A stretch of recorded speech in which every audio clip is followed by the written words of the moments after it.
स्वागत है आप सभी का उत्तराखंड एक्सप्रेस में। मैं हूं नीलू। करते हैं खबरों की शुरुआत। तो कोरोना के खिलाफ जंग जारी है और अब लॉकडाउन के बीच आज भी उत्तराखंड के लोगों के लिए राहत की खबर है। राज्य में आज भी दुकानें सुबह 7 बजे से दोपहर 1 बजे तक खुली रहेगी, यानी आज भी लॉकडाउन में 6 घंटे की छूट मिलेगी। कल सरकार का फैसला सही साबित हुआ और अन्य दिनों की अपेक्षा कम भीड़ नजर आई और इसलिए इस छूट को जारी रखा गया है और आज भी 1 बजे तक दुकानें खुली रहेंगी। हालांकि 4 व्हीलर गाड़ियों को पूरी तरह से बैन कर दिया गया है, जबकि 2 व्हीलर गाड़ियों में सिर्फ एक शख्स को जाने की इजाजत दी गई है और पुलिस इसका सख्ती से पालन भी कर रही है।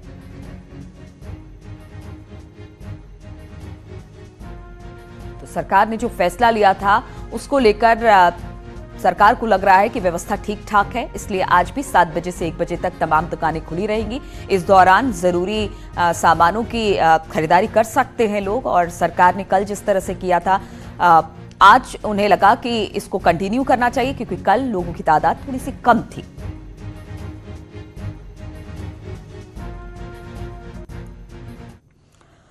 और कोरोना की रोकथाम के लिए सीएम त्रिवेंद्र रावत ने मंत्रियों की जिम्मेदारी तय कर दी है और मंत्रियों को अलग अलग जिलों की जिम्मेदारी दी गई है और प्रभार दिए जाने के बाद आज ये मंत्री जिलों में पहुंच जाएंगे, क्योंकि संकट बड़ा है इसलिए आज से मंत्रियों को एक्शन दिखाना होगा। सतपाल महाराज को हरिद्वार जिले की जिम्मेदारी दी गई है, तो सुबोध उनियाल को टिहरी और उत्तरकाशी का प्रभार दिया गया है। मंत्री हरक सिंह रावत को पौड़ी जिले की जिम्मेदारी सौंपी गई है और रेखा आर्य को बागेश्वर जिले की जिम्मेदारी, जबकि धन सिंह रावत को रुद्रप्रयाग और चमोली जिले का जिम्मा दिया गया है। अरविंद पांडे को पिथौरागढ़ और चंपावत जिले का प्रभार सौंपा गया है। यशपाल आर्य को अल्मोड़ा और नैनीताल की जिम्मेदारी, मदन कौशिक को देहरादून उधम सिंह नगर जिले का प्रभार सौंपा गया है।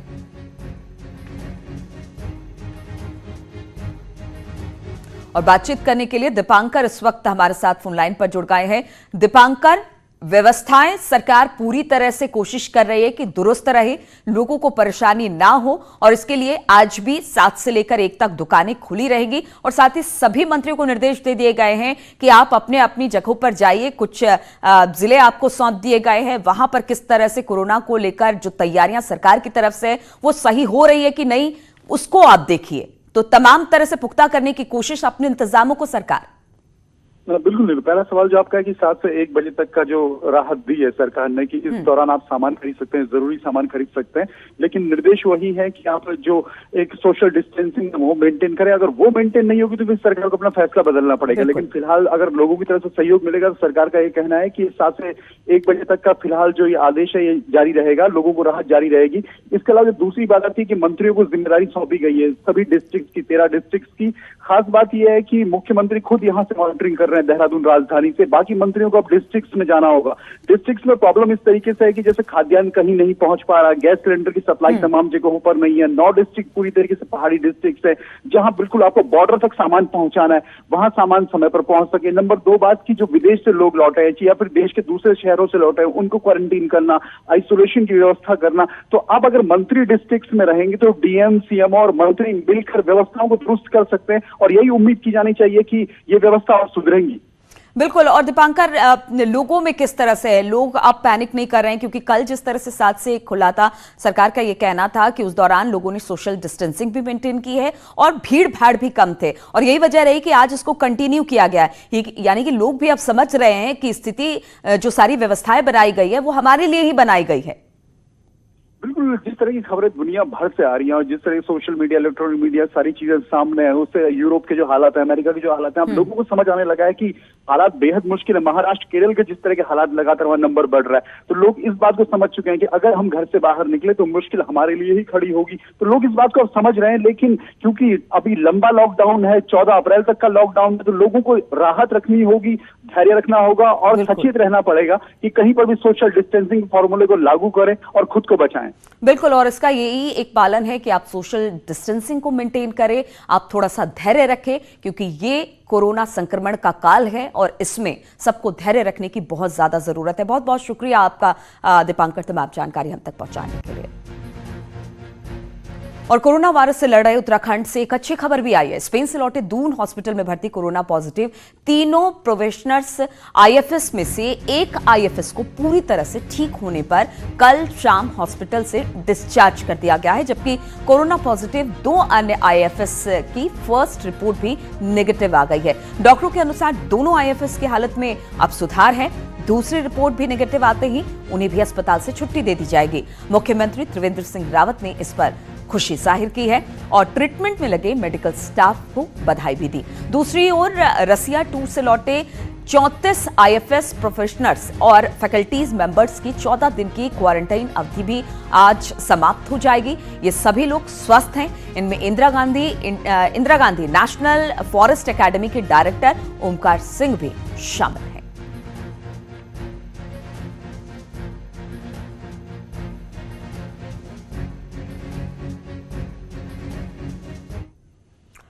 और वहीं कल के कोरोना अपडेट की बात करें तो कल 38 सैंपल रिपोर्ट आई है, जिसमें सभी नेगेटिव आए हैं। वहीं कल ही 45 सैंपल जांच के लिए भेजे गए हैं।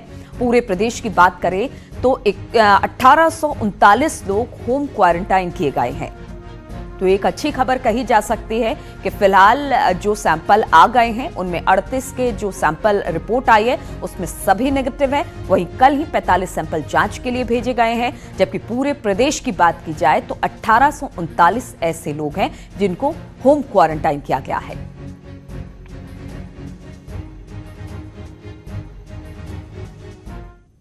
और लॉकडाउन के बाद पिथौरागढ़ के बॉर्डर इलाके में फंसे नेपाली नागरिकों को बड़ी राहत मिली है। नेपाल सरकार ने झूलाघाट और धारचूला में झूला पुलों को खोल दिया है। झूला पुलों के खुलने के बाद 225 नेपाली धारचूला की ओर और 200 के करीब झूलाघाट से स्वदेश लौट रहे हैं। बैतडी के सांसद दामोदर भंडारी ने विदेश मंत्रालय से गुहार लगाई थी कि झूला पुलों को खुलवाया जाए। स्थानीय पुलिस और एसएसबी की मौजूदगी में भारी संख्या में नेपाली नागरिक स्वदेश लौटे हैं। स्वदेश लौटने के बाद उनका मेडिकल टेस्ट किया गया।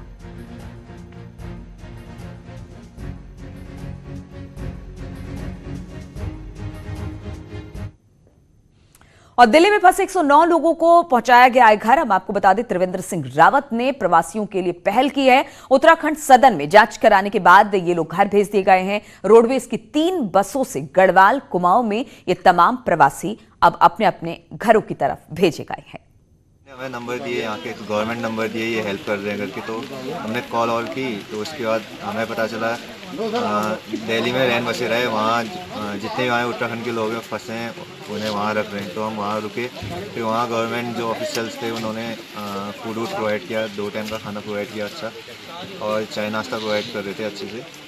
और फिर जो यूपी गवर्नमेंट है उसके थ्रू हम टनकपुर तक आए, और टनकपुर से जो हमारी उत्तराखंड गवर्नमेंट की बस है। और कोरोना वायरस को लेकर सरकार ने एक ट्रैकिंग ऐप लॉन्च किया है। यूजर्स के तकनीकी सहयोग और क्लास डेथ के स्टूडेंट सिद्धार्थ माधव ने एक ऐप को तैयार किया है। ऐप से कोई भी कोरोना जैसे लक्षण महसूस होने पर उसकी सूचना दे सकता है, जिसकी जानकारी सीधे स्वास्थ्य विभाग को जाएगी और साथ ही संदिग्ध मरीज की सटीक जीपीएस लोकेशन का भी रिकॉर्ड रहेगा। तो अगर ये सक्सेस होता है और ये चीजें अगर निकलकर सामने आती है तो इससे सरकारों को काफी फायदा होगा। कोरोना वायरस को लेकर सरकार ने एक ट्रैकिंग ऐप लॉन्च किया है। यूजर्स के तकनीक सहयोग और क्लास डेथ के स्टूडेंट 10th के स्टूडेंट के सिद्धार्थ माधव ने ये ऐप तैयार किया है।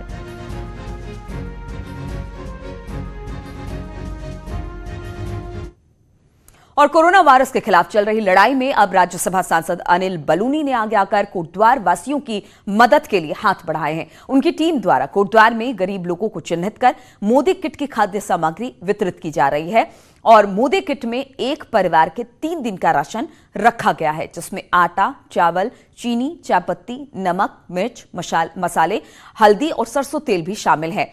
1 बोतल रखी गई है। इस मौके पर प्रदेश प्रवक्ता विपिन कैंथोला ने बताया कि राज्यसभा सांसद अनिल बलूनी का कहना है कि इस महामारी में उत्तराखंड का कोई भी परिवार भूखा ना सोए, ये कोशिश हमारी होनी चाहिए। इस संकट की घड़ी में ये खाद्यान्न वितरण मोदी किट गरीब परिवारों के लिए किसी संजीवनी से कम नहीं। खाद्यान्न वितरण के दौरान धर्मवीर गुसाई, दीपक बजरंगी, नरेंद्र चौहान, मुकेश शास्त्री शामिल रहे।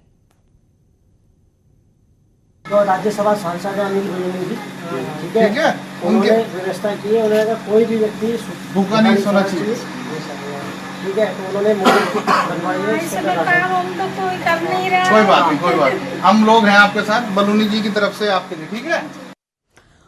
और उत्तराखंड में कोरोना के खतरे और लॉकडाउन के बीच अफसर लापरवाह बने हुए हैं। सरकार ने दूसरे राज्यों में उत्तराखंड के लोगों की मदद के लिए आलोक पांडे नाम के अफसर को जिम्मा सौंपा, लेकिन कांग्रेस नेता धीरेन्द्र प्रताप ने इस नियुक्ति को ढकोसला बताया। धीरेन्द्र प्रताप के मुताबिक अधिकारी आलोक पांडे का नंबर हमेशा बंद आ रहा है। वहीं न्यूज 18 के एक नहीं बल्कि तीन रिपोर्टर्स ने भी नंबर मिलाया, लेकिन फोन स्विच ऑफ आया। वहीं तमाम लोग सोशल मीडिया पर भी बंद नंबर पर सवाल उठा रहे हैं। वहीं दिल्ली में अलग अलग राज्यों से पहुंच रहे उत्तराखंड के लोग फंसे हैं, लेकिन उन्हें भी दिल्ली रेजिडेंट कमिश्नर ऑफिस में कोई खास मदद नहीं मिल पा रही है। इसलिए पूर्व सीएम हरीश रावत ने सीएम त्रिवेंद्र रावत को सुझाव देते हुए ट्वीट किया है कि दिल्ली रेजिडेंट कमिश्नर ऑफिस को और सचेत बनाइए। वहीं सीएम ऑफिस के मुताबिक शुक्रवार को 3 बसों में 84 लोगों को उत्तराखंड भेजा गया, जो देहरादून, हल्द्वानी, टनकपुर पहुंचे। वहीं सीएम ने 50 लाख रुपए की आर्थिक सहायता भी जारी की है, ताकि दिल्ली में फंसे उत्तराखंड के लोगों के खाने और रहने का इंतजाम हो सके। पर बावजूद इसके अधिकारियों की देहरादून और दिल्ली में लापरवाही बड़े सवाल खड़े कर रही है।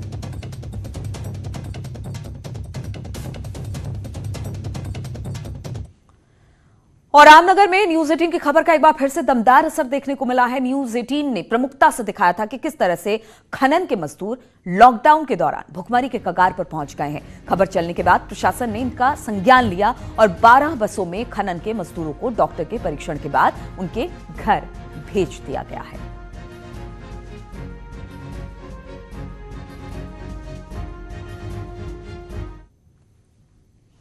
और कोरोना वायरस संक्रमण को लेकर अफवाह फैलाने वालों को लेकर पुलिस और प्रशासन सख्त कार्रवाई कर रहा है, खासकर ऐसे लोगों पर जो सोशल मीडिया पर अफवाह फैला रहे हैं।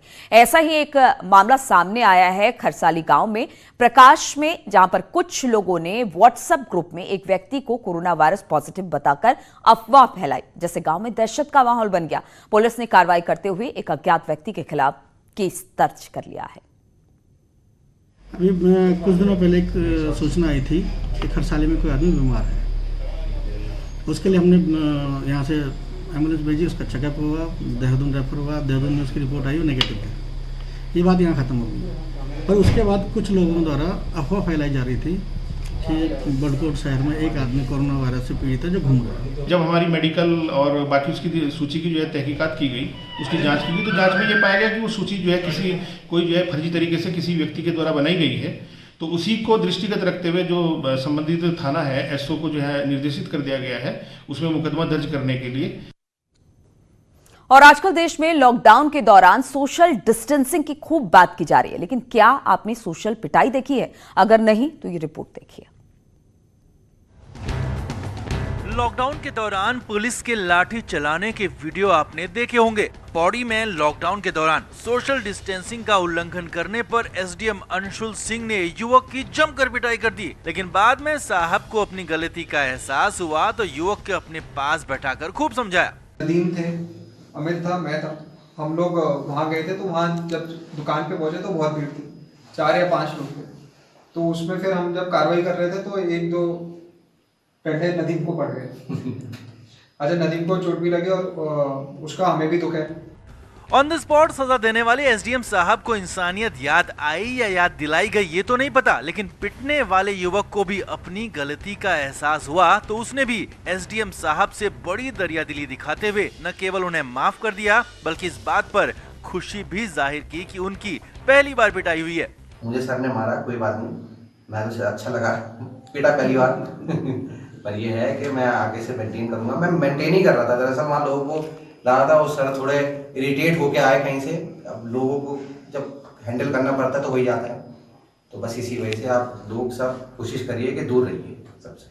पिटाई के बाद अधिकारी के बगल में बैठकर सारा दर्द भूल जाने वाले युवक का बड़ा दिल देखिए कि जिस तरह सोशल डिस्टेंसिंग पर एसडीएम साहब से धुने गए, अब वो लोगों से सोशल डिस्टेंसिंग बनाए जाने की अपील कर रहे हैं, क्योंकि एसडीएम साहब ने अब उनको ही वॉलंटियर बनाकर जिम्मेदारी सौंप दी है। न्यूज 18 के लिए पौड़ी गढ़वाल से सुधीर भट्ट की रिपोर्ट। और 21 दिनों के लॉकडाउन के चलते आम लोग मेडिकल की दुकानों से ऐसी ही दवाइयां भी लेने आ रहे हैं जो प्रशासन ने प्रतिबंधित की है, जिसमें बुखार, खांसी और एंटीबायोटिक मेडिसिन शामिल है। मेडिकल स्टोर के मुताबिक कहते हैं कि वैसे तो शुगर बीपी की दवाइयां लेने आ रहे हैं जो उनको डॉक्टरों ने लिखी है, लेकिन बहुत सारे लोग एंटीबायोटिक और बुखार खांसी की दवाई लेने भी आ रहे हैं जिनको मेडिकल स्टोर के लोग मना कर दे रहे हैं।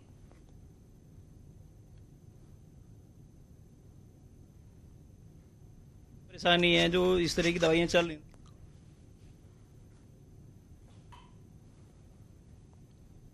में, तो सर जो जिनके पर्चे हैं शुगर, जो क्रॉनिक पेशेंट हैं, जैसे शुगर है, बीपी है, थायराइड्स है और जितनी भी क्रॉनिक बीमारियां हैं या जिसकी किसी की पेट की दवाइयां चल रही हैं और मोस्टली हार्ट और शुगर की दवाइयां ज़्यादा ले जा रहे हैं लोग। यहाँ तो हमारे पास ज़्यादा जो भी कस्टमर आ रहा है वो केवल रूटीन की दवाई, जैसे शुगर है, बीपी है या किसी को सांस की पहले से परेशानी है, जो इस तरह की दवाइयां चल रही लोगों रूटीन में, वही लोग आ रहे हैं बस। एक्चुअली मेरा ये मानना है कि बिना डॉक्टर के तो आप बिना मतलब कि, क्योंकि बॉडी में कभी कभी क्या है वायरल भी चलता है, नॉर्मल वायरल चलता है, किसी को फीवर आ जाता है या जुकाम खांसी ले, तो बिना डॉक्टर के कंसल्ट के भी किसी को, मैं सोचता हूँ किसी को भी नहीं लेना चाहिए, क्योंकि कल के दिन आपको मालूम नहीं कौन सी दवाई का क्या इफेक्ट होता है।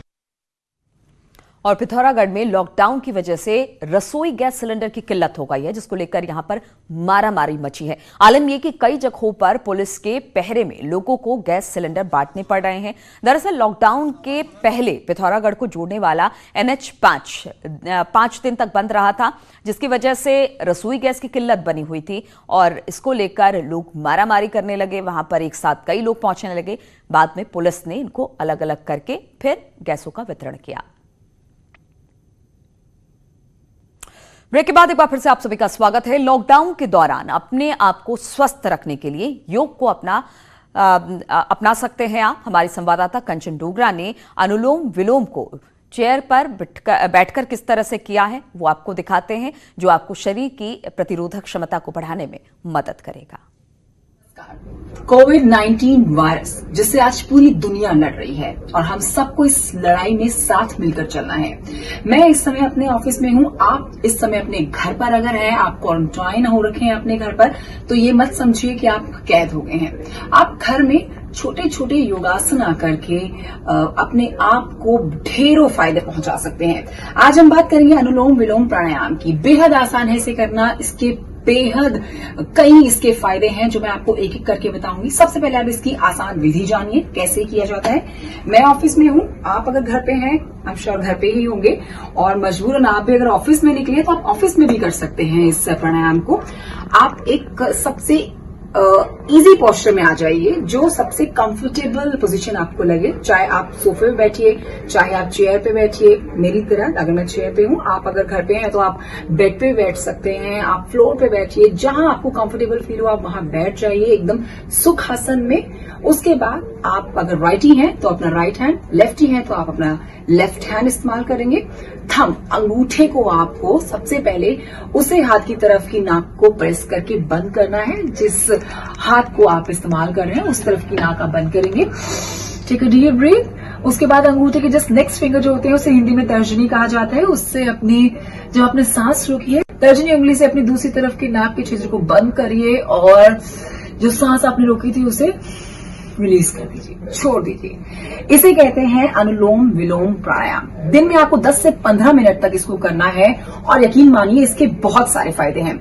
कोविड-19 वायरस से हम सब इस समय लड़ रहे हैं और सबसे ज्यादा जरूरी है हम सबका अंदर से भी और बाहर से भी सैनिटाइज होना।